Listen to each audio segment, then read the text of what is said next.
With this year's presidential election projected to be the most expensive in U.S. history, is big money perverting American democracy? Whose interests are being served and whose voices are being left out?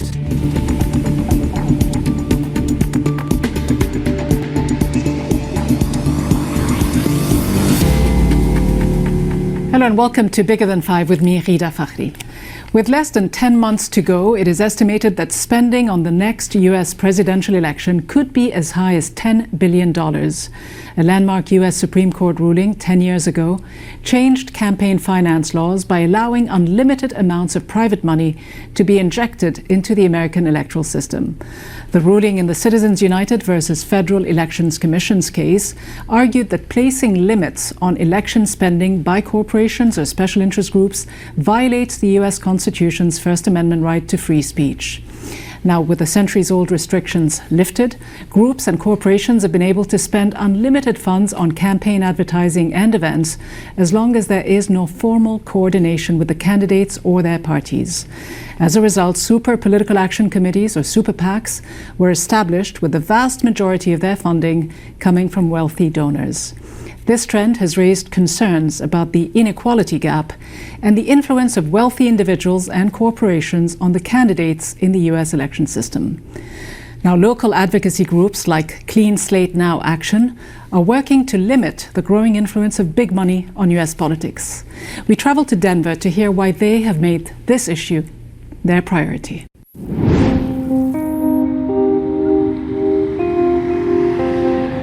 We've got an understanding that in America it's one vote, one person, one vote. You know, that really changes when you look at Citizens United. It looks more like we're talking about $1, one vote, and that the amount of money you've got is going to influence your impact on election. So it's really skewed things towards those with a lot of wealth or access to wealth, and it puts us in danger of becoming an oligarchy instead of a democracy. We've got now candidates essentially being bought and paid for by special interests and corporations. Those that invest in campaigns, corporate donors and any kind of donor, but especially corporate donors, realize that they're getting an incredible return on their investment. And that comes in the form of favorable legislation and tax breaks. Opportunity Commission has long... Climate change, education, healthcare, you name it, everything I care about is affected by campaign finance, essentially.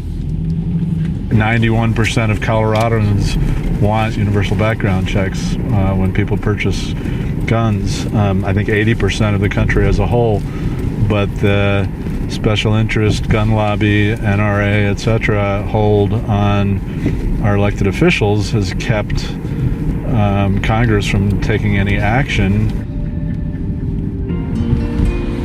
Tonight we're celebrating the launch of what became known as the Fair Elections Act in Denver, and that bans corporate donations, it lowers the contribution limits, and it provides that 9-to-1 match on contributions up to $50.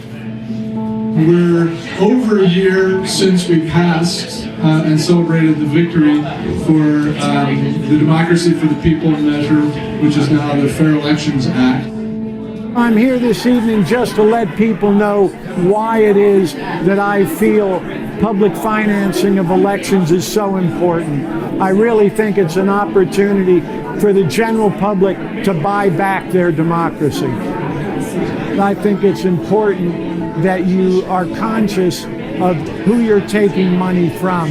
And I think it should be your constituents and not corporations or other entities that might be asking a favor down the road.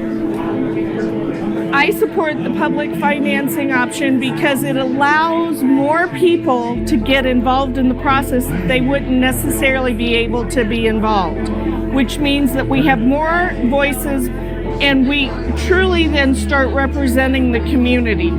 I really oppose dark money.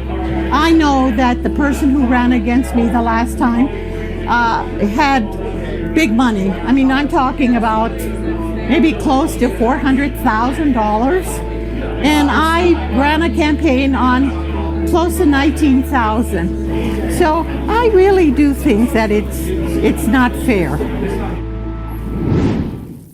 So is the current campaign finance system fundamentally flawed and unfair?